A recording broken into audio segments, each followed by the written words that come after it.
Bueno, amadas hermanas, gracias a Dios nos hemos podido juntar una vez más. Agradecemos a Dios porque está con nosotras, porque el grupo de mujeres que nos ha dado, en el cual podemos compartir, podemos apoyarnos unas a otras en oración. Ahí siempre tenemos necesidades y es lindo estar apoyadas con un grupo de hermanas que tienen mucha fe, con hermanas que tienen conocimiento, que nos vamos guiando unas a otras por medio de la palabra de Dios. Hoy día vamos a empezar la clase, vamos a hablar sobre el amor, así que vamos a comenzar con una oración. ¿Nos acompañas, Maura? ¿Sí me oyen, hermanas? Sí. A ver. ¿Oramos? ¿Sí me escuchan? Ya, muy bien. Padre amado, Padre bendito, gracias por este tiempo que vamos a tener con las hermanas. Te pedimos que actúes a través de nuestra hermana Keila, toda su enseñanza, para que podamos conocerte más, Señor. Te damos gracias porque nos has bendecido, nuestras vidas son bendecidas por ti, también nuestra familia, Señor, y te los encomendamos para que siempre tengan tu guía y tu protección. Te pedimos también por nuestra hermana Keila, para que a través de ella podamos entender tu mensaje, Señor, y tu palabra, que siempre estemos dispuestas y deleitándonos siempre de ella. Te damos gracias, Señor, una vez más, por poder permitirnos esta reunión que es de gran edificación espiritual, Señor. Te pedimos una vez más que estés con nosotros siempre, que nos des tu sabiduría, tu inteligencia para poder comprender tu mensaje en tu palabra. Te damos gracias en nombre de tu Hijo Jesucristo. Amén. Dios es amor. ¿Empiezo ahí? El amor es un atributo divino. ¿Qué es el amor de Dios? ¿Qué es el amor de Dios? Es aquel atributo divino que mueve a Dios a darse libre y desinteresadamente a otros para el beneficio o bienestar de ellos. Las escrituras nos enseñan que el amor divino, el amor de Dios, es mucho más que una actitud, una emoción o una obra. Es un atributo de Dios, una parte de su mismo ser o naturaleza. Dios ama de verdad, pero Él también es amor. Él es la esencia misma de lo que el amor verdadero es y todo amor verdadero fluye de Él como su fuente originaria. ¿Cuál es el nombre atribuido a Dios en 2 de Corintios 13:11? ¿Qué nos dice este nombre acerca de la naturaleza de Dios? Por lo demás, hermanos, tened gozo, perfeccionados, consolados, sed de un mismo sentir y vivid en paz, y el Dios de paz y de amor estará con vosotros. El Dios de amor. La verdad comunicada en esta declaración es que el amor es un atributo de Dios o un aspecto de su misma naturaleza. Dios no podría dejar de ser amor como tampoco podría dejar de ser justo. Incluso en medio de su justo juicio, Él continúa siendo el Dios de amor. Todas sus obras, incluyendo sus juicios, son manifestaciones de su amor. Finalmente, dado que Dios es amor, Él es el estándar por el cual son juzgadas todas las demás, así llamadas manifestaciones de amor. En Primera de Juan 4:8 y 4:16 se encuentra una de las declaraciones más importantes en todas las escrituras acerca del carácter y la naturaleza de Dios. Explica su significado y describe sus implicaciones con tus propias palabras. El que no ama no ha conocido a Dios porque Dios es amor. Y nosotros hemos conocido y creído el amor de Dios, el amor que Dios tiene para con nosotros. Dios es amor y el que permanece en amor permanece en Dios y Dios en él. Dado que Dios es amor. Perdón. Esta explicación que esta la he hecho yo y bueno, acá puse unas cositas que dijo Sproul, las quiero comentar yo, un minutito. Muchas gracias. Ya seguimos. ¿Qué es lo que nos pide acá? Que expliquemos con nuestras propias palabras respecto de esto, qué significado que tiene. O sea, Dios es amor. ¿Qué vamos a encontrar? Yo les digo porque, bueno, si bien no está todo escrito, pero está bueno entenderlo. El amor de Dios, el verdadero amor, ese amor puro, limpio, solamente lo tienen los hijos de Dios. Los elegidos y los regenerados. Los demás no tienen ese amor puro, es un amor que no es verdadero, no es el amor de Dios que Dios da. O sea, eso es bueno tenerlo en cuenta. Bueno, dice, dado que Dios es amor, si somos sus hijos, no podemos no tener amor. O sea, dice, Dios nos da de su amor puro y verdadero por medio de su espíritu. Es parte del fruto del espíritu. ¿Se acuerdan el fruto del espíritu? Amor, gozo, paz, paciencia, benignidad, bondad, fe, mansedumbre, templanza y misericordia, creo que me faltó. Me faltó uno ahí. Y amor. Es parte del fruto del espíritu. Entonces, el amor lo vamos a tener propio no por que sale de nosotros, sino de que sale de una vida regenerada. El verdadero amor, el amor que Dios nos da. No es el amor que tiene el mundo. El amor que tiene el mundo es un amor interesado, es un amor, por lo general es interesado. Él busca algo, por eso ama, porque él espera algo de la otra persona. Sin embargo, el amor que tenemos de Dios es algo que Dios nos ha dado. Es algo que el Espíritu Santo va produciendo en nosotros, porque es su fruto. Dice, esto es lo que dice Sproul. El amor de Dios describe su carácter. Es uno de los atributos morales y por lo tanto es una cualidad que no pertenece solo a Dios, sino que es comunicada a las criaturas. Dios es amor. El amor de Dios es de Dios. Y todo aquel que ama en el sentido ágape del que habla la Biblia, en el sentido ágape, que en estos versículos dice, su amor es un atributo que puede ser imitado y somos llamados precisamente a eso. Sproul. Este amor que dice permanece, dice Dios es amor y el que permanece en amor permanece en Dios y Dios en él. Como les digo, es un amor que solo se da en sus hijos, solo se da en sus elegidos y es algo que va creciendo. Es como decir, el fruto del Espíritu, nosotros no tenemos el pleno amor. Dios va trabajando en nosotros y nos los va dando. Bien, ahora seguimos. Algunas de las mayores verdades acerca de Dios nos han sido reveladas por medio del apóstol Juan. Dios es espíritu. Juan 4:24. Dios es luz. Primera de Juan 1:5. Y Dios es amor. Primera de Juan 4:8. 16.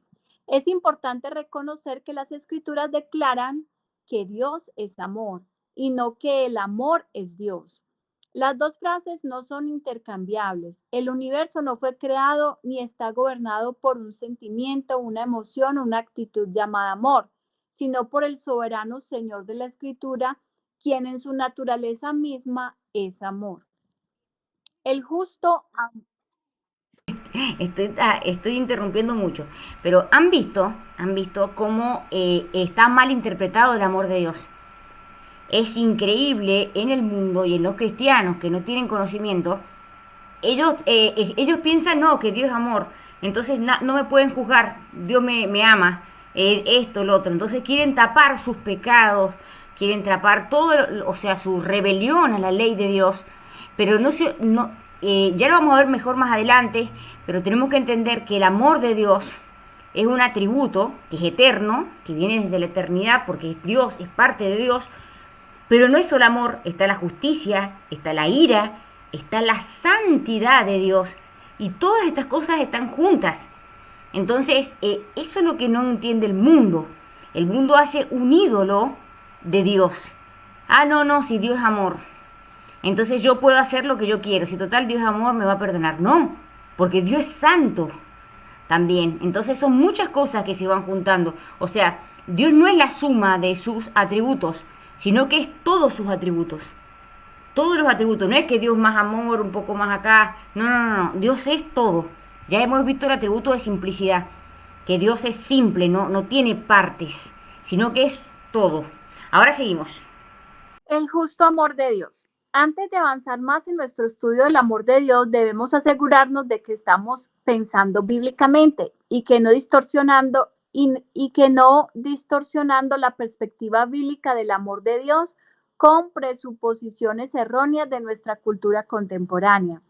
La cultura moderna ha definido el amor como la disposición de aprobar o al menos tolerar toda opinión o comportamiento sin juicio o censura. Cualquier mención de una norma absoluta de moralidad es considerada una estrechez de mente e intolerancia. Cualquier palabra de juicio o censura es vista como falta de amor o incluso odio. La diferencia entre el amor de Dios y la opinión errónea del hombre moderno se puede resumir con una sola palabra: justicia. La justicia es un atributo de Dios, un aspecto esencial de su naturaleza. Así que Él no puede dejar de ser justo, como tampoco puede dejar de ser amor. Además, Él no puede ignorar o dejar a un lado su justicia, ni siquiera en nombre del amor.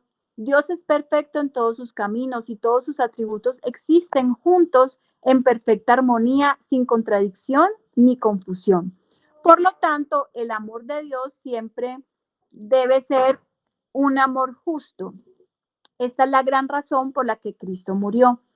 En Cristo Dios no tolera la rebelión del hombre, sino que la confronta y hace un camino para que el pecador se reconcilie con él. Nos dice que estamos equivocados y nos advierte del juicio venidero, pero Él también provee un camino para que seamos perdonados y hechos justos. Por medio de la muerte de su Hijo, Dios satisfizo las demandas de su justicia en contra del pecador y ahora puede manifestar plena y libremente su amor a aquellos que confían en Él. El siguiente resumen puede ser útil. Dios es amor y su amor se manifiesta en su benevolencia para con su creación, incluso para con el pecador. Dios es justo y su justicia se manifiesta en la recompensa del justo y el juicio de los injustos. Todos los hombres han pecado, no hay nadie justo, ni siquiera uno. Por tanto, todos los hombres están sujetos al juicio de Dios, por lo cual tiene como resultado la condenación. El amor y la justicia de Dios se manifiestan de manera cooperativa en la cruz del Calvario. El Hijo de Dios se hizo hombre, llevó los pecados de los hombres y sufrió la justa ira de Dios que ellos merecían. Por su muerte, Él satisfizo las demandas de la justicia de Dios para que Dios pueda manifestar libre y plenamente su amor a aquellos que confían en Él. El amor de Dios se manifiesta entonces en que todos aquellos que confían en Cristo son justificados ante Él. Y les es concedida una inquebrantable comunión con Él. La justicia de Dios se manifiesta aún más en que todos aquellos que rechazan el Evangelio serán juzgados con perfecta equidad e imparcialidad por cada uno de sus pensamientos, palabras y obras. En Éxodo 34, del 6 al 7, se encuentra una de las autodescripciones de Dios más importantes en todas las Escrituras. En este texto también se presenta poderosamente la relación entre el amor y la justicia de Dios. Y pasando Jehová por delante de él, proclamó: Jehová, Jehová, fuerte, misericordioso y piadoso, tardo para la ira y grande en misericordia y verdad, que guarda misericordia a millares, que perdona la iniquidad, la rebelión y el pecado, y que de ningún modo tendrá por inocente al malvado, que visita la iniquidad de los padres sobre los hijos y sobre los hijos de los hijos hasta la tercera y cuarta generación. En Éxodo 34:6, Dios usa varios términos para describirse a sí mismo y su disposición hacia el pecador. Identifica estos términos. ¿Cómo se describe Dios a sí mismo? Misericordia. Esta palabra traduce el vocablo hebreo rajún, el cual denota a alguien que es compasivo o misericordioso, especialmente con los necesitados, los débiles o los pecadores. Se usa en el Salmo 103:13 para describir la relación entre un padre y sus hijos necesitados. Cómo el padre se compadece de los hijos, se compadece Jehová de los que le temen. Piedad. Esta palabra traduce el vocablo hebreo hanun, el cual denota a alguien que muestra misericordia o piedad al necesitado. Se usa con frecuencia para referirse a alguien en una posición superior, condescendiendo a las necesidades de alguien en una posición inferior, que no tiene derecho a hacer ninguna demanda. También puede ser usado para referirse al acreedor que tiene piedad o misericordia de un deudor que no puede pagar. Tardo para la ira. Esta frase también puede ser traducida como paciente o longánimo. La palabra ira traduce el vocablo hebreo al cual se refiere literalmente a una nariz o fosa nasal. La imagen que comunica es la dilatación de las fosas nasales, lo cual connota enojo o ira. La idea no es que Dios puede tolerar el pecado por mucho tiempo, ni que es necesario una gran cantidad de pecado antes de que Dios se moleste, pues las escrituras declaran que Dios es un Dios, que Dios es un Dios está airado contra el impío todos los días. Salmo 7:11. La idea es más bien que el amor y la misericordia de Dios refrenan su ira contra el pecador, dándole amplia oportunidad al pecador para arrepentirse antes de que finalmente caiga el juicio. Grande misericordia y verdad. La palabra misericordia traduce el vocablo hebreo gesed, el cual puede ser traducido como bondad o amabilidad. También puede ser traducido como amor inalterable o amor leal. La palabra verdad traduce el vocablo hebreo emet, el cual también denota firmeza o fidelidad. En Éxodo 34:6 consideramos brevemente una de las principales autodescripciones de Dios en todas las escrituras. Él es un Dios de amor. Según el versículo 7, ¿cuál es una de las implicaciones del amor de Dios? Y pasando Jehová por delante de él, proclamó: Jehová, Jehová, fuerte, misericordioso y piadoso, tardo para la ira y grande en misericordia y verdad, que guarda misericordia a millares, que perdona la iniquidad, la rebelión y el pecado, y que de ningún modo tendrá por inocente al malvado, que visita la iniquidad de los padres sobre los hijos y sobre los hijos de los hijos, hasta la tercera y cuarta generación. Bien, muchas gracias. Te voy a dar un descanso. Gracias porque fue todo rapidito. Son 2 clases las que voy a dar, así que me vino de 10. Así que bueno, hemos estado mirando acá. Qué importante esto. Como yo le decía, Dios tiene muchas, o sea, Dios no es no es solamente amor, sino que también es misericordia, tiene piedad, tiene ira y es ira también. Que Dios, nosotros muchas veces vemos injusticias en la vida, ¿no? Que más adelante, más temprano les contaba a las hermanas, esas injusticias que vemos que capaz que sale que inventan cosas contra nosotros, o capaz que sale un juicio mal en contra nuestro y teníamos la verdad nosotros, y cosas así. Y nosotros decimos, ay, pero ¿por qué hay tanta injusticia en el mundo? Pero lo que tenemos que entender, que Dios es justicia. Dios es amor y es justicia. Y Dios no va a sacar su justicia. Que Dios la permite como dándole una oportunidad al pecador, como dándole una oportunidad para arrepentirse. Pero no se va a escapar el pecador de la justicia de Dios y de la ira de Dios si no se arrepiente. No se va a escapar. Esto es importante entenderlo. Y que también dice, no, Dios ama a todos, todas esas ideologías de amor, que Dios ama a todos, o ámate a ti mismo. Y bueno, hay que tener cuidado con esas ideologías que hay, en el mundo, no se supone que nosotras somos mujeres que estudiamos la palabra de Dios, por eso estamos acá, pero hay que tener cuidado, porque Dios es justo, y en su justicia no se la saca a nadie, ni siquiera a nosotros, ni siquiera a sus elegidos, ni siquiera, porque ¿quién recibe la justicia de Dios? Para que nosotros tengamos plena confianza y acercamiento ante Él. Jesús. O sea, Dios es tan justo que no es que le quita la justicia a nadie. Dios cumple con su justicia. O sea, Dios es justicia y no puede no ser justo. Y bueno, si nosotros vemos vamos a encontrarnos con esa gente o con esas cosas que nos pasan, con injusticias en la vida. Siempre nos vamos a encontrar. Pero recordemos que ante Dios nada se le escapa. Y Él a su tiempo va a hacer justicia. Si no es en esta tierra, la hará pasando. La hará cuando muramos. En Eclesiastés habla, ¿viste? Lo que son los malvados, que hacen, que pecan todo y vos lo ves muy bien y después se mueren, pero cuando se mueren, ahí está. Por lo general lo van a pagar en la vida. Lo que hemos estado hablando antes de comenzar. Así que dice, Dios es amor, pero no significa que porque sea amor vaya a tener por inocente al malvado.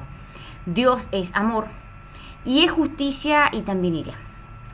Dios tiene misericordia de quien quiere, a quien quiere elige y justifica, y a quien quiere lo deja a merced de su dureza de su corazón y pecado. Acá hay algunos términos que son teológicos bastante difíciles, ¿no? Como por ejemplo lo que sería, se podría llegar a entender la doble predestinación y todo, pero ya después vamos a tocar algo muy por arriba, o sea, vamos a hablar como para que entiendan. Pero Dios es justo, todos merecen la ira de Dios, todos merecemos su ira, porque todos nacemos ya en pecado, traemos el pecado y pecamos. Dice, la palabra perdona traduce el vocablo hebreo nasá, dice, el cual significa literalmente levantar, cargar o llevar. El Señor es el Dios que quita nuestro pecado. Dios fue el que cargó, el que llevó nuestro pecado. Dice, 3 términos distintos son usados para describir el pecado: iniquidad, rebelión y pecado. Aunque cada una de estas palabras tiene un significado distinto, la idea principal es que está siendo comunicada, es que Dios perdona todo tipo de pecado de toda clase.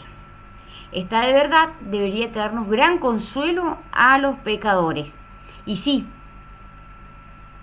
lo que sea, no hay ni uno bueno en la tierra, así es, hermana Betty, no hay ni uno que es bueno. Ahí también he preparado algo de John MacArthur que está bueno, ya se los voy a leer. Dios perdona todo, o sea, no hay que decir, no, que mira lo que yo hice, no tiene perdón. Si nos arrepentimos de corazón, Dios nos perdona. Y como dice nuestra hermana Betty, no hay ni un justo, no hay ni uno. O sea que todos vamos a caer. Que Dios nos ayude, porque así como Dios perdonó nuestros pecados por medio de Cristo, no es que nos eximió, Cristo pagó por nuestros pecados, Él llevó nuestro pecado, así nosotros también, que nos dé gracia de poder perdonar a las personas que nos hacen daño. Que Dios nos dé gracia, porque nosotros hemos recibido el perdón de Dios y nosotros tenemos que darlo. De gracia hemos recibido y de gracia tenemos que dar. Así como Dios es amor y es un atributo comunicable que comunica a sus criaturas, nosotros también debemos amar, por supuesto, amamos porque somos regeneradas, pero también tenemos que perdonar. Y hay cosas muy difíciles de perdonar, pero Dios sabe.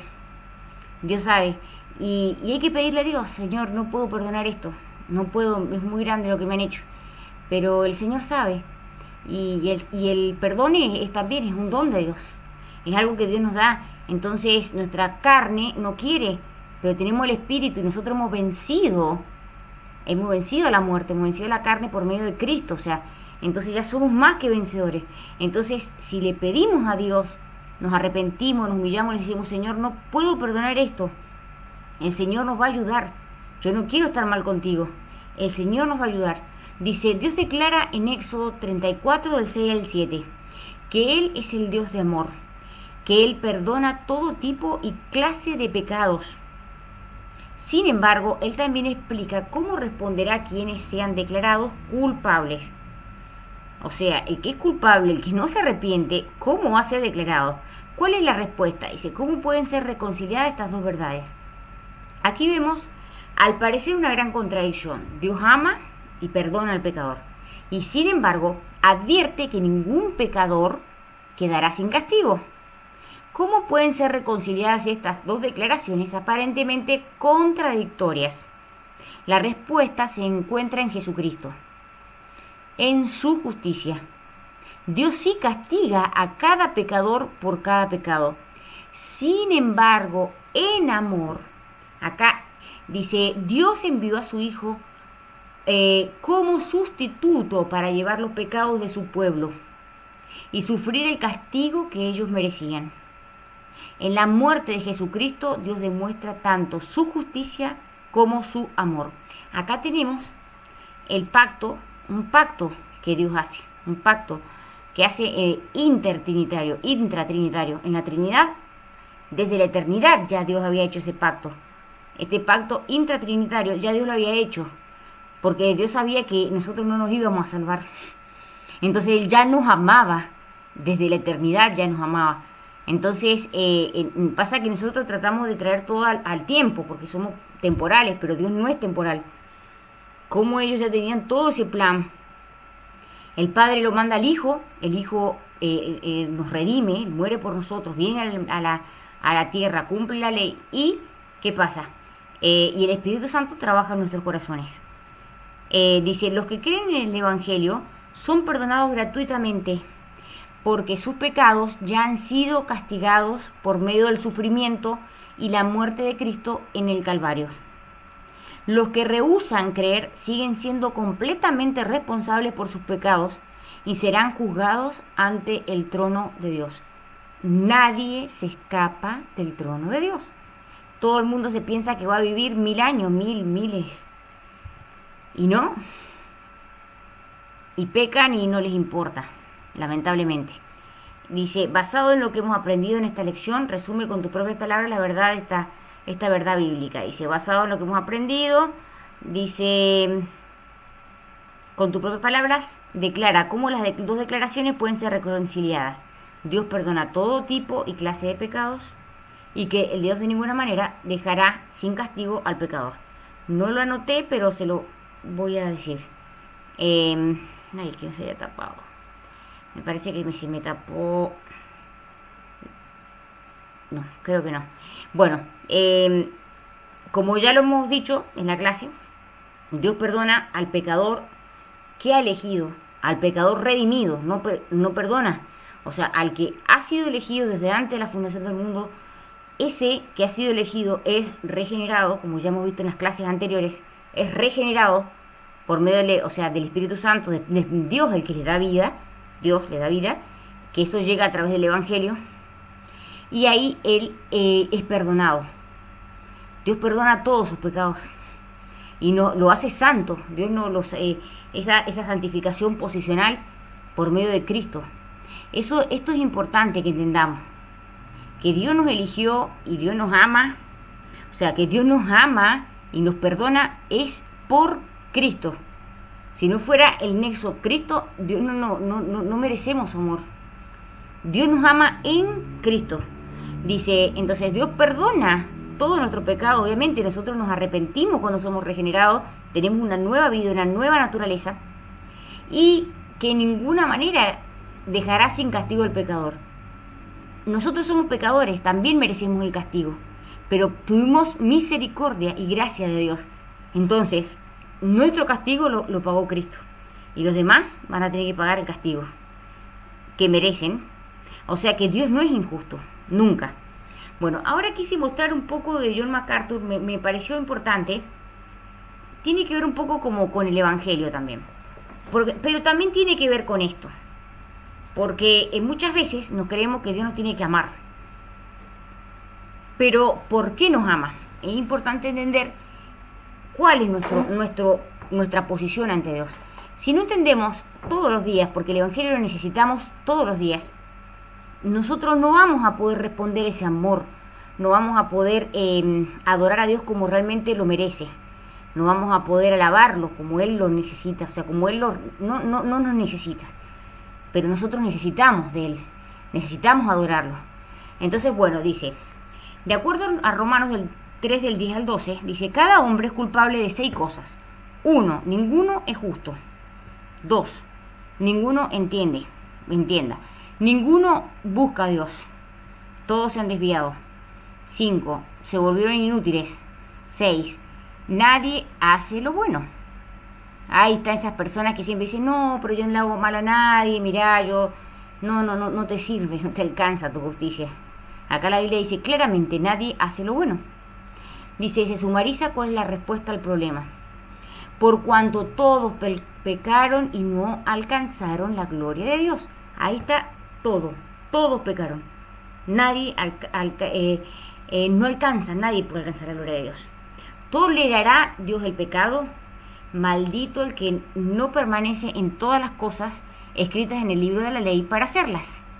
Gálatas 3:10. O sea, malditos somos malditos porque no cumplimos en todas las obras de la ley escritas en el libro de la ley. Dios no exige que cumplamos algunas y otras no, ninguna. Bueno, acá se me tapó esa parte, esos versículos, pero bueno, no hay problema. Dice, ¿qué le hizo Dios a Jesús mientras estaba en la cruz? El Señor hizo que cayera sobre él la iniquidad de todos nosotros. Isaías 53:6. Acá está lo que hemos estado hablando. En su amor, Cristo, Él porque Él quiso, en su amor por nosotros, Él dio su vida. Y dice que en la cruz cae toda la iniquidad de Él. ¿Sobre quiénes? ¿Sobre todo el mundo? No, si no todo el mundo sería salvo. ¿Sobre quiénes cae? Sobre sus elegidos, por los cuales Cristo vino. Dice Romanos 5:10, porque si cuando éramos enemigos fuimos reconciliados con Dios por la muerte de su Hijo, mucho más habiendo sido reconciliados, seremos salvos por su vida. Éramos enemigos, pero Dios tuvo amor de nosotros, misericordia, y nos reconcilió, y ahora somos salvos. Dice 2 Corintios 5:21, al que no conoce pecado, los llamados de Dios, por Dios somos salvos por gracia. Así es, gracias a Dios. Al que no conoció pecado, le hizo pecado por nosotros, para que fuéramos hechos justicia de Dios en él. La justicia, Dios sigue siendo justo, y como sabe que nosotros es justo, como sabe que nosotras nunca vamos a poder lograr esa justicia, ¿qué es lo que hizo? Mandó a su Hijo. Dice, la respuesta, Jesucristo es la respuesta a todos los problemas del hombre, concerniente a la salvación. La obra de Cristo y su resurrección es la única solución a los problemas del hombre. Por eso Pedro podía proclamar de Jesucristo, y en ningún otro hay salvación, porque no hay otro nombre bajo el cielo dado a los hombres en el cual podamos ser salvos. Hechos 4:12. En Cristo tenemos libertad de la esclavitud del pecado. Jesús te ha librado de la ley del pecado y de la muerte. Cristo se ofreció como recipiente de la ira de Dios. Justificados por su sangre, seremos salvos de la ira de Dios por medio de él. Es más o menos, esto es como la respuesta bíblica a lo que hemos estado hablando. Romanos 5:9. Ahora que hemos sido atraídos a Dios por medio de Cristo, ¿qué es Jesús capaz de hacer? Hebreos 7:25. Por lo cual él también es poderoso para salvar para siempre, a los que por medio de él se acercan a Dios, puesto que vive perpetuamente para interceder por ellos. Gloria, gloria a Dios. Dios vive perpetuamente para interceder por nosotros. Aplicación. Reconozca que ha pecado. Reconozca. Todos los días debemos reconocer que hemos pecado y no somos aceptables ante Dios. Arrepiéntanse y clame el nombre de Jesús para que lo salve. Busque el perdón a través de su sangre derramada por usted. Reconozca que Él es el gobernante legítimo en su vida. Agradezcale a Dios por su amor y gracia. Ahora vienen las manifestaciones del amor de Dios. Y esto está bueno también, porque esto nos lleva acá. Miren, reconózcale que Él es gobernante legítimo en su vida y bueno, agradézcale. ¿Qué nos produce este amor que recibimos de Dios? Una vida de agradecimiento. Eso es lo que nos da, una vida de agradecimiento por lo que hemos recibido, por ese amor tan grande, por esa gracia inmerecida que hemos recibido de Él. Dice, las manifestaciones del amor de Dios. No sé si querés, Maura, ¿querés ayudar un ratito? Así no... Bueno, está bien. Me gusta que Sí, todas participemos. sí, está bien. Muy bien. Aquí leo. Las manifestaciones del amor de Dios. Sería más fácil contar todas las estrellas en los cielos o cada grano de arena en la tierra que medir o incluso intentar describir el amor de Dios. Su altura, profundidad, anchura y longitud están más allá de la comprensión de las criaturas más grandes e inteligentes. Aunque nunca seremos capaces de comprender el amor de Dios ni medir su contenido en toda su plenitud, podemos procurar crecer en nuestro entendimiento de este, considerando sus muchas demostraciones en las Escrituras. La benevolencia de Dios hacia todas sus criaturas. La palabra benevolencia puede ser definida como la disposición de buscar el bien de otros, bendecirlos y promover su bienestar. El testimonio constante de las Escrituras es que Dios es un creador amoroso que busca la bendición y beneficio de todas sus criaturas, tanto de los malos como de los buenos. Él es exactamente lo opuesto a cualquier representación que lo presente como una deidad caprichosa o vengativa que busca la perdición y miseria de su creación. ¿Qué nos enseñan los siguientes versículos acerca de la benevolencia de Dios hacia toda su creación? En Salmos 145, 9 y 15, 16. Bueno es Jehová para con todos, y sus misericordias sobre todas sus obras. Los ojos de todos esperan en ti, y tú les das su comida a su tiempo. Abres tu mano y colmas de bendición a todo ser viviente. Dios desea el bien a todos, y a todos sostiene a pesar de sus pecados con su gracia común. Por Sproul, gracia especial. En Romanos 9 leemos estas palabras de parte de Dios. A Jacob amé, pero a Esaú aborrecí. Versículo 13. Entonces, ¿dónde queda nuestra idea de que Dios ama a todos incondicionalmente? Dios no ama a todos incondicionalmente. Dios no ama a todos incondicionalmente. Debemos hacer la distinción entre el amor benevolente de Dios y su amor complaciente, dependiendo de dónde se origina el amor. El amor benevolente de Dios tiene que ver con su preocupación general por el bienestar de todos los seres humanos. En ese sentido, se puede decir con verdad que Dios ama a todos y que es benevolente para con todos. El amor complaciente de Dios es diferente. Cuando la gente hoy en día llama complaciente a alguien, a veces se refiere a algo distinto a lo que los teólogos quieren decir cuando hablan del amor complaciente de Dios. Los teólogos hablan de complacencia en el sentido de satisfacción o deleite. El amor de Dios complaciente tiene que ver con su amor redentor, que está enfocado principalmente en su Hijo amado, pero que desborda a quienes estamos en Cristo. Dios tiene un amor especial por los redimidos y es un amor que no tiene por el resto del mundo. Mateo 5, 43, 45. Pero yo os digo, amad a vuestros enemigos, bendecid a los que os maldicen, haced bien a los que os aborrecen y orad por los que os ultrajan y os persiguen, para que seáis hijos de vuestro Padre que está en los cielos, que hace salir su sol sobre malos y buenos, y que hace llover sobre justos e injustos. La gracia común de Dios cae sobre todos. Nosotros también debemos amarlos y bendecirlos, aunque no sean salvos. Quizás algunos se arrepientan en algún momento. Hechos 14, 16, 17. En las edades pasadas, Él ha dejado a todas las gentes andar en sus propios caminos.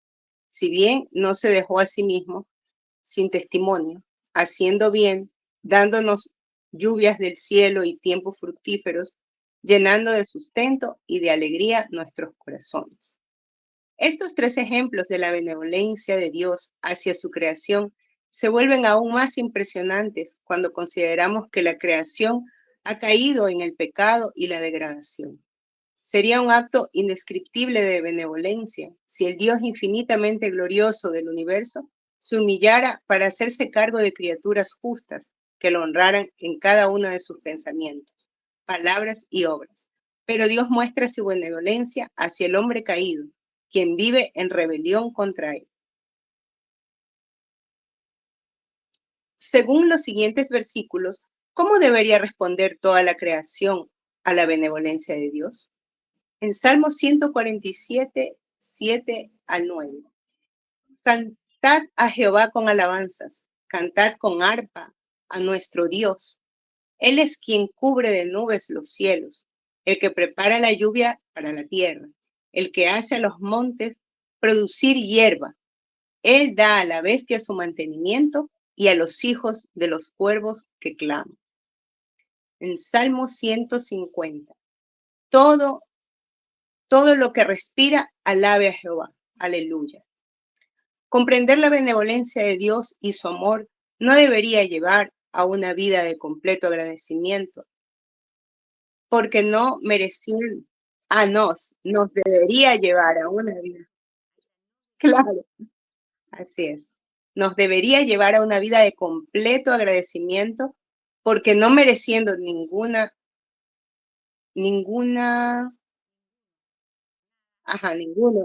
nada, recibimos lo necesario para vivir. Nos da lo suficiente para poder producir. Bien, un minutito.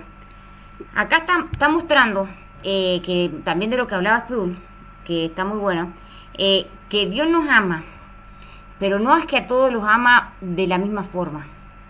A uno los ama, o sea, en realidad el amor benevolente es para todos, que sería también, que también se relaciona mucho con la gracia común, que ya la hemos visto en clases anteriores, de la gracia común que cae sobre buenos y malos, cae la lluvia, el sol, y Dios nos da todo, a pesar, cuando vemos a personas malas que pecan, que no les importa, que hacen daño, que mienten, que van en contra nuestra, y ver si les va todo bien o aún el sol sale para ellos, y bueno, está el amor ese, el amor benevolente, que es para todos.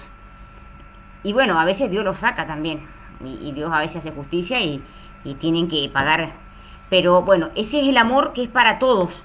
Pero también está el amor complaciente, que es solo para sus hijos, solo para sus elegidos. Es a los que antes conoció, a estos predestinó para que fuesen hechos conformes a la imagen de su Hijo. A estos que conoció, los amó ya de antes, desde la fundación del mundo. Él ya nos había amado en Cristo. Dios nos había amado en Cristo. Entonces, este amor benevolente, este amor, complaciente, que es para sus hijos, este es el amor que nosotros recibimos, que no es el mismo amor que reciben los otros. Entonces, sí, Dios amó al mundo. Dios amó, porque es su creación. Dios no puede odiar a su creación. Solamente que Él está irado todos los días contra el pecador. Pero Él ama a su creación y quiere que toda su creación se rinda a sus pies y lo adore y lo alabe. Y va a llegar el momento, al final, que van a reconocer todo que Cristo es Señor. Todos. Les va a tocar ya en el juicio. Van a reconocer que Cristo es Señor. Pero Él nos ama con ese amor porque si Dios no sostuviera el mundo, todo se hubiera caído. Si realmente se me viene a la mente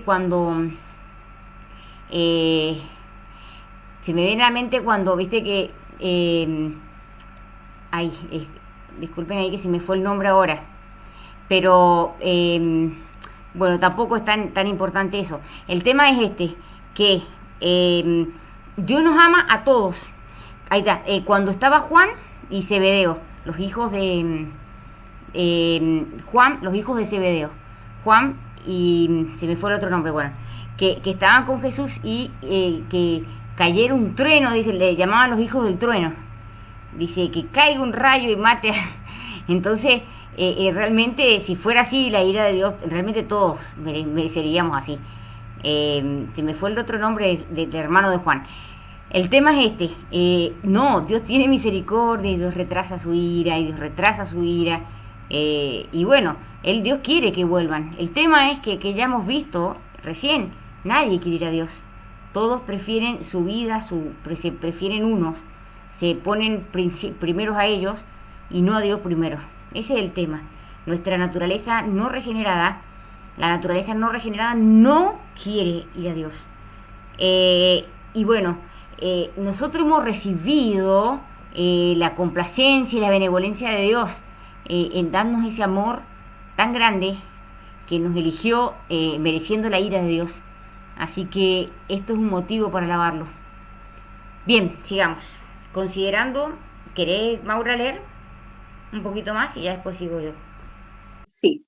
Considerando la benevolencia de Dios hacia toda su creación, especialmente hacia el hombre, la humanidad debería responder con alabanza y acción de gracias. Sin embargo, según Romanos 1, 21 y 23, ¿cómo ha respondido generalmente la humanidad a la benevolencia de Dios? Pues habiendo conocido a Dios, no le glorificaron como a Dios, ni le dieron gracias, sino que se envanecieron en sus razonamientos y su necio corazón fue entenebrecido. Profesando ser sabios, se hicieron necios y cambiaron la gloria de Dios incorruptible en semejanza de imagen de hombre corruptible, de aves, de cuadrúpedos y de reptiles. No hay mayor evidencia de la condición caída del hombre que esta. ¿Por qué el hombre rechaza al Dios amoroso y benevolente que sabe que existe? ¿Por qué el hombre prefiere adorarse a sí mismo e incluso adorar bestias en vez de adorar al único Dios verdadero? Es porque Dios es bueno y el hombre se ha vuelto una criatura moralmente depravada, que ama la injusticia. Por lo tanto, el hombre se irá a los extremos más ridículos para negar al Dios que conoce y sacarlo a empujones de su mente y su conciencia. Sin embargo, en el telón de fondo de la oscuridad del hombre, la benevolencia de Dios es revelada, demostrando su amor tanto a los malos como a los buenos. Mateo 5, del 44 al 46. Hemos aprendido que el amor de Dios está más allá de toda comprensión y que es manifestada a todas sus criaturas de un número de maneras casi infinito. No obstante, las Escrituras nos enseñan que hay una manifestación del amor de Dios que se eleva por encima de todas. Dios entregando a su único Hijo para la salvación de su pueblo. En Primera de Juan, capítulo 4, versículo del 8 al 10, se encuentra uno de los pasajes más importantes en todas las Escrituras acerca del amor de Dios y su más grandiosa manifestación a los hombres. Que Dios entregó a su Hijo para la salvación de su pueblo. El que no ama no ha conocido a Dios, porque Dios es amor. En esto se mostró el amor de Dios para con nosotros, en que Dios envió a su Hijo unigénito al mundo para que vivamos por él. ¿Qué nos enseña el versículo 8 acerca del carácter o la naturaleza de Dios? Dios es amor. La verdad comunicada en esta declaración es que el amor es un atributo de Dios o un aspecto de su misma naturaleza. Dios no podría dejar de ser amor, como tampoco podría dejar de ser justo. Aún en medio de su justo juicio, Él sigue siendo el Dios de amor. Todas sus obras, incluso sus juicios, sus manifestaciones de su amor, son manifestaciones de su amor.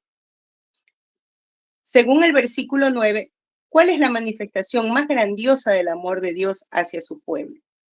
Dios envió a su propio Hijo por amor a nosotros para darnos vida. Según el versículo 10, ¿fue el amor de Dios una respuesta a nuestro amor por Él?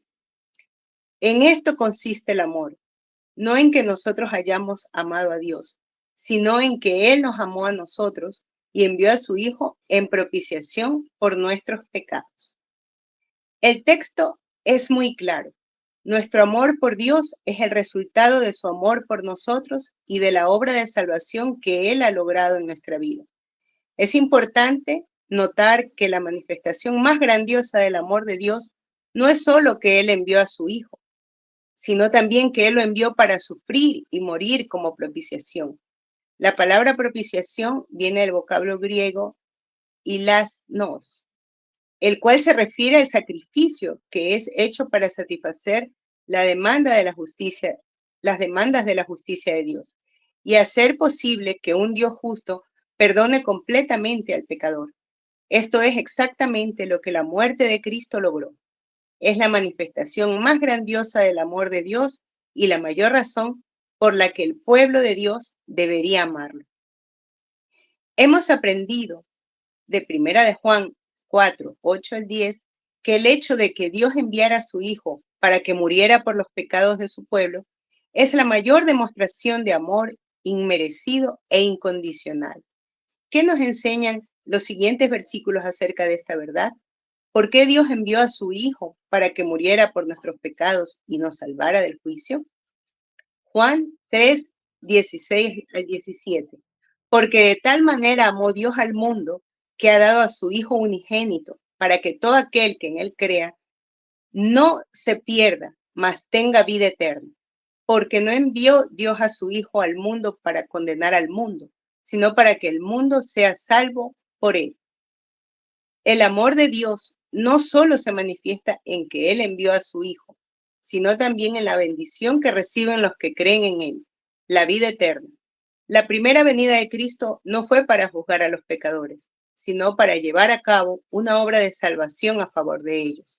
Sin embargo, la segunda venida de Cristo no será solo para consumar la salvación que Él ha comenzado, sino también para juzgar al mundo incrédulo.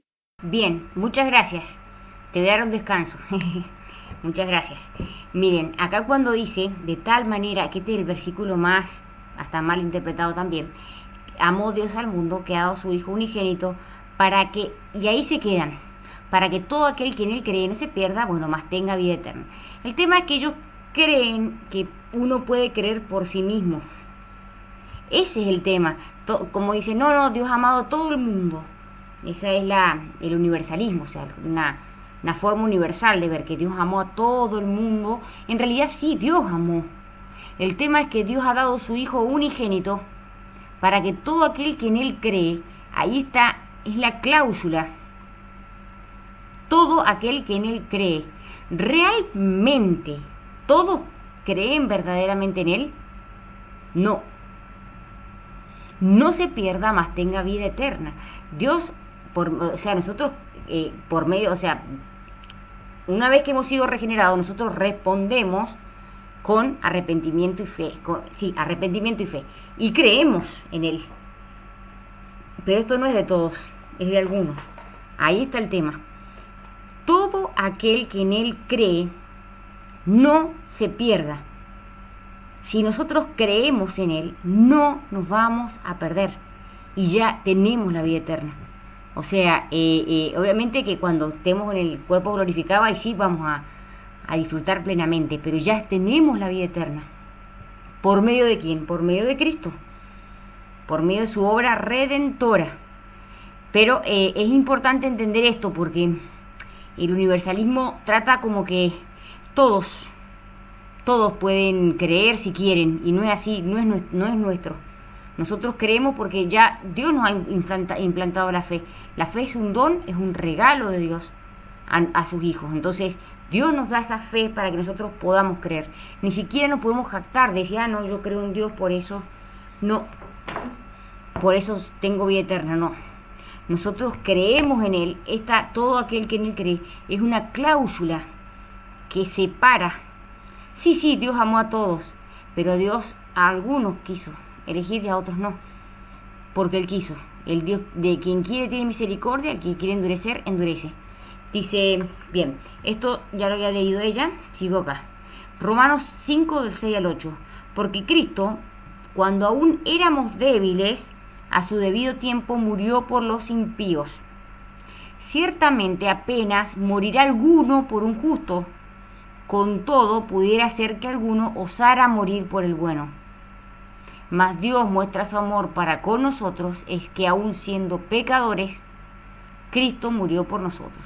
Y es grandioso entender esto, cómo Dios nos amó, cómo Cristo murió por nosotros, cómo Cristo llevó todos nuestros pecados, siendo pecadores, siendo odiándolo a Dios, no queriendo ir a Él, no yendo, rebelándonos contra Él. Que siempre hablamos el tema de lo que es el pueblo de Israel, cómo estaban rebelados, y Dios los amó y Dios los eligió. Obviamente que no todos los del pueblo de Israel en el Antiguo Testamento son salvos, pero nosotros éramos así, éramos como ese pueblo de Israel tercos, duros, y que nunca íbamos a poder creer en Él si no fuera que Él nos hubiera amado primero. Qué grandioso que es el amor de Dios, que Dios nos ayude a comprenderlo. Dice, este texto está lleno de algunas de las mayores verdades del cristianismo. En primer lugar, aprendemos que, ahí está, éramos incapaces de salvarnos a nosotros mismos. Éramos incapaces, somos incapaces nosotros. En segundo lugar, aprendemos que no merecíamos que Cristo muriera por nosotros. No merecemos nunca eso, no lo merecíamos. Dice, en tercer lugar, aprendemos que la muerte de Cristo fue motivada por el inmerecido amor de Dios por los pecadores. O sea, Dios nos amó mereciendo la ira. No nos amó porque haya visto algo lindo en nosotros, porque haya visto que a futuro lo íbamos a aceptar o lo íbamos a elegir. No. Él nos amó como amor eterno. Con amor eterno te he amado, por lo tanto te prolongué mi misericordia. Él nos amó porque Él quiso. Nadie sabe por el puro afecto de su propia voluntad. Su propia voluntad, no sabemos, esto es un misterio. ¿Por qué nos amó de esa forma?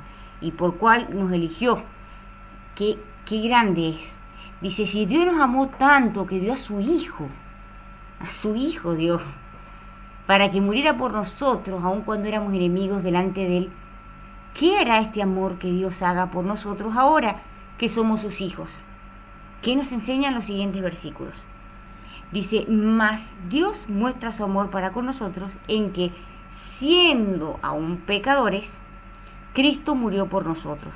Pues mucho más, estando ya justificados por su sangre, por Él seremos salvos de la ira. O sea que esto es lo que nos da, ese amor que Dios nos dio por medio de Cristo. Somos salvos, somos justificados por su sangre y somos salvos de la ira. Porque si siendo enemigos fuimos reconciliados con Dios por la muerte de su Hijo, mucho más, estando reconciliados, seremos salvos por su vida. Acá lo voy a explicar. Dice, el argumento de nuestro texto es perfecto. El amor de Dios hacia su pueblo es tan grande que incluso cuando éramos pecadores, Él envió a su propio Hijo a morir por nosotros. Dice 2. Por lo tanto, ahora que hemos sido justificados por su muerte, podemos estar totalmente seguros de que seremos salvos de la ira de Dios, que vendrá sobre el mundo entero en el juicio final. En resumen, cuando éramos enemigos, Dios nos reconcilió consigo por medio de la muerte de su Hijo. Por lo tanto, podemos descansar seguros en que nuestra salvación perdurará sin falla por medio de la obra continua de su Hijo resucitado. Esto es un consuelo muy grande, o sea, si no siendo nada, siendo sus enemigos, nos amó, nos justificó, nos libra de la ira venidera, es obvio que podemos descansar, que nuestra salvación descansa en Él, nunca en nuestras fuerzas, nunca en que yo tengo que obrar para no perder mi salvación. Eso no tiene sentido. Lamentable es esto, que a los hermanos, los cristianos, les metan esas ideas. No, que la salvación se pierde, le meten miedo. ¿Cómo nos van a poner un peso tan grande si somos incapaces de sostener algo tan grande? Somos incapaces. Dice Romanos 8, 32 al 39, el que no escatimó ni a su propio Hijo, sino que lo entregó por todos nosotros, ¿cómo no nos dará también Él todas las cosas? ¿Quién acusará a los escogidos de Dios? Dios es el que justifica. ¿Quién es el que condenará? Cristo es el que murió, más aún el que también resucitó, el que además está a la diestra de Dios, el que también intercede por nosotros. O sea, Cristo está ahí, intercediendo por nosotros. O sea, Él está ahí. Fuimos comprados a precio de sangre, de su sangre. Él está intercediendo por nosotros. ¿Quién nos va a condenar? Se entiende que el verdadero cristiano va a buscar, porque va a tener el amor de Dios, va a buscar servirle y amarlo, pero somos débiles. Es imposible por nuestra propia fuerza lograr sostener algo tan grande. Pero tenemos a Dios que nos sostiene, está intercediendo. Cristo está intercediendo por nosotros. Ha resucitado y su resurrección es lo que nos da a nosotros vida. El único mediador entre Dios y los hombres. Amén. Así es, Maura. Su resurrección nos da vida también a nosotros. Nosotros vamos a resucitar como Él. Y eso es una esperanza tan grande, su resurrección. Es la esperanza que tenemos. O sea, nosotros sabemos por qué Él murió, y no solamente que murió, sino que resucitó. Y es algo tan grande. Dice, ¿quién nos separará? ¿Quién nos separará del amor de Cristo? Tribulación, angustia, persecución, o hambre, o desnudez, o peligro, o espada. Como está escrito, por causa de ti somos muertos todo el tiempo, somos contados como ovejas de matadero. Antes, en todas estas cosas, somos más que vencedores por medio de aquel que nos amó. Por lo cual estoy seguro de que ni la muerte, ni la vida, ni ángeles, ni principados, ni potestades, ni lo presente, ni lo porvenir, ni lo alto, ni lo profundo, ni ninguna otra cosa creada nos podrá separar del amor de Dios, que es en Cristo, Señor nuestro. Ahora dice que somos sus hijos, comprados a precio de sangre, nos brinda hermosas promesas. Nadie ni nada nos separará del amor de Dios. Conocer que esto brinda un consuelo muy grande y seguridad en nuestra salvación. Dice, no significa que va a ser fácil para los hijos de Dios. Eso también está bueno por el Evangelio de la prosperidad que tanto se predica. Dice, somos contados como ovejas de matadero. Quiere decir que no la vamos a pasar tan bien que fácil. Amén, qué maravilla, nada nos puede separar de su amor. Amén. Seguras en Cristo, o sea, ni la muerte, ni la vida, ni ángeles, ni principados, ni potestades, ni lo presente, ni lo porvenir, ni lo alto, ni lo profundo, ni ninguna otra cosa nos podrá separar del amor de Dios, que es en Cristo, Señor nuestro.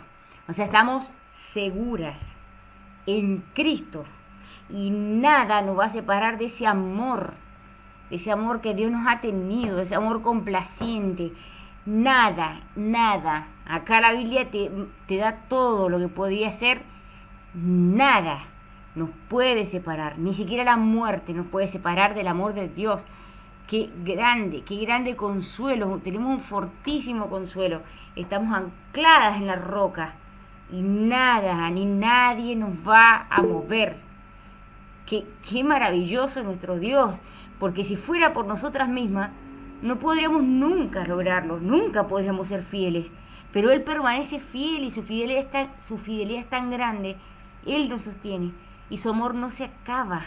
Él eligió amarnos, no que nos ama porque nosotros lo obedecemos. Bien, y estamos terminando, dice 1 de Juan 3 del 1 al 2. Mirad cuál amor nos ha dado el Padre, para que seamos llamados hijos de Dios. Por esto el mundo no nos conoce, porque no le conoció a Él. Amados, ahora somos hijos de Dios y aún se ha manifestado todo lo que hemos de ser. Pero sabemos que cuando Él se manifieste, seremos semejantes a Él, porque le veremos tal como Él es. Ahora lo vemos como en un espejo, pero como no lo podemos ver bien, como en una sombra, no lo podemos ver bien. Pero cuando Él se manifieste, vamos a verlo y seremos semejantes a Él. Qué grande, ¿no? Es tan lindo esto, entender esto. Dice, gloria a Dios, es así. 2 de los mayores dones que pueden ser dados al creyente son mencionados en estos 2 últimos textos. uno, nunca seremos separados del amor de Dios. Nunca. Nos va a poder dejar nuestros padres, nos pueden dejar nuestras madres, nos pueden dejar nuestros hijos, nuestro esposo, cualquier cosa nos puede pasar. Nos pueden dejar, nos podemos quedar solos, puede pasar lo que sea, pero nunca el amor de Dios nos va a faltar, porque Él nos ha amado con amor eterno. Desde antes de la fundación del mundo ya Dios nos ha amado y nada nos va a separar de ese amor. Muchas veces ponemos nuestras esperanzas en el mundo, en las personas terrenales, en nuestros padres, nuestro esposo, nuestros hijos. Ponemos nuestras esperanzas en lo terrenal. Sin embargo, fallan, lamentablemente. Todos fallamos. No solamente no fallan, sino también nosotras fallamos. Sin embargo, el amor de Dios es algo tan grande que nada nos va a poder separar de Él. Dice, y seremos transformados a la imagen de Cristo. Qué grande y qué maravilloso trabajo que está haciendo el Espíritu Santo dentro nuestro. Dios nos está formando a la imagen de Cristo para cuando Él nos venga a buscar su imagen. Qué lindo, qué glorioso esto. Qué glorioso, cuánto nos falta. Este amor nos lleva a querer ser más como Él. Nos lleva a querer cumplir con su ley. No la podemos cumplir al 100%, pero nos esforzamos. Eso es lo que nos produce el amor de Dios. Lejos está de creer que nos vamos a poder mandar a pecar tranquilamente. Total, tenemos el amor de Dios. Porque el amor verdadero, el que tiene el amor verdadero, Él está ahí, aferrado a la roca. Y eso es lo que quiere, estar con Él. Y por supuesto que vamos a pecar, y por supuesto que vamos a caer. Pero el Espíritu Santo nos va a redarguir de pecado y nos va a levantar. Y nos va a hacer nos sentimos mal porque estamos fallando a nuestro Dios. Qué grande y qué maravilloso es las manifestaciones del amor de Dios. Bueno, gracias a Dios hemos terminado esta clase. La benevolencia de Dios es nuestro bien. Amén, así es, amada Betty. Estamos llenos de Dios. Es grande el amor que Dios tiene para con nosotros, que Dios nos ayuda a recordarlo cada día. Es lindo recordarlo en la oración, en las oraciones, tener un momento para engrandecer a Dios, engrandecerlo en sus atributos. Tenemos tanto en la Biblia, lo que son los salmos, cómo engrandecen los atributos de Dios, engrandecerlo a Dios, y es algo que es digno de alabar, que es digno de alabanza, recibir ese amor que nos levanta, que nos sostiene, que es algo digno, porque nos ama no mereciendo nada, no que nos ama porque algo le damos, nada le podemos dar, pero Él nos ama. Así que, bueno, si quieren hago una oración cortita y terminamos, ¿ah? Bueno, Padre amado que estás en el cielo, en el nombre de Jesús comienzo esta oración. Te agradecemos, Señor, por tu amor tan grande, por ese amor tan grande con el cual nos has amado. Gracias, Señor, por tu misericordia. Gracias, Señor, por tu piedad, Señor. Gracias, Señor, porque has tenido misericordia de nosotros y nos has salvado. Gracias por tu gracia, Señor. Esa gracia inmerecida, Señor. Nosotros no merecíamos nada, pero ahí quisiste poner tu gracia, Señor. Quisiste elegirnos, sacarnos de este mundo y sacarnos de esta ira venidera. Gracias, Señor. Gracias, Jesús, por tanto amor, Señor. Te pedimos por todas las hermanas, por las hermanas del grupo, Señor. Te pedimos por las necesidades, que hay muchas necesidades, Señor. Te pedimos así por las personas que están viendo este video, van a ver este video, Señor, para que tú también las bendigas y para que puedan servir para acercarnos a ti, Señor, al Dios verdadero, Señor. Gracias por todo lo que tú nos das, en el nombre de Jesús. Amén.